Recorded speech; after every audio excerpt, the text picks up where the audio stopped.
The day I got my ears pierced, my mom threatened to call the police. So we are currently here at Harvard Law School.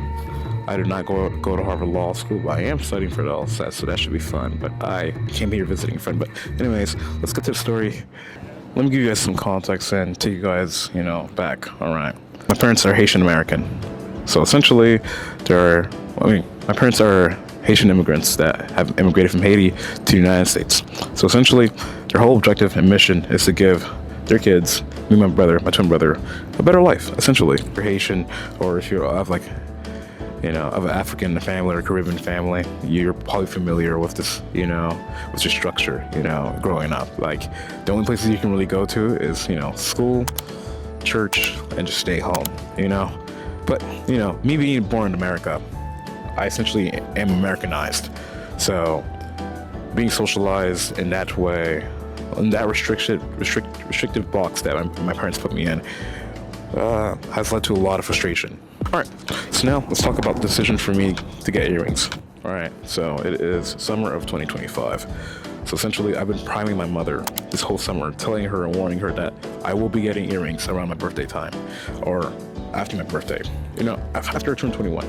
So what I would do in the house, or like wherever would be, I would like, Mom, what do you think of my earrings? What do you think of my earrings? And she would just be mad. She'd be like, Maggins, this is not the way. I'm disgusted at you, and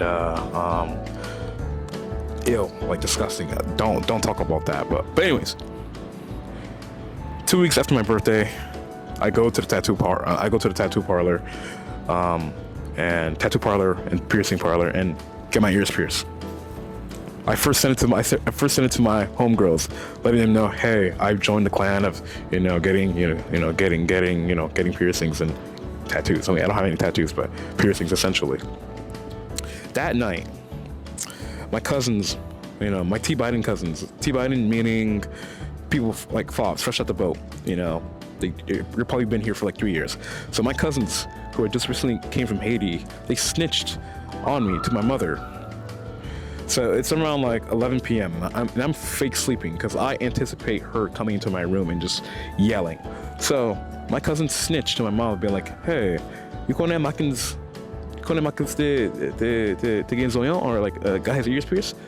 So once the news got to my mother, she barged in my room. Well, she was knocking. I locked my room, but she took her key, my room key, and she unlocked it and came inside me and she woke me up from my sleep. Oh, my fake sleep. But either way, she was like, Mackins, why would you do this? And she was like super shocked. She was about to cry. But either way, she threatened to kick me out. She was like, hey, you gotta figure it out. You gotta talk to your dad because you can't live here anymore. But anyways, it turned out fine. She did not kick me out, so we're all good. But essentially, that period of time, my mom didn't talk to me for about 2 to 3 months. I don't regret none of my decisions at all because I had to do what I had to do. But also today we're so fine. Like, me and my parents are even closer than what I was before getting my ears pierced. We're all totally good. It's all chilled now. But the conclusion to this, or really the big lesson I want to kind of give to you guys, is that if you don't rebel, if you have very strict immigrant parents, and they're here in this, Western society, an Americanized society, you kind of have to push back against their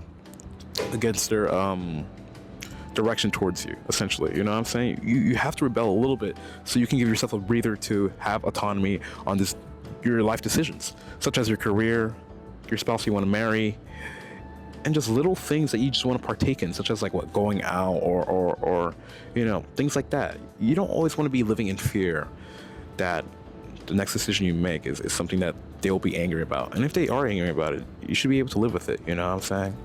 But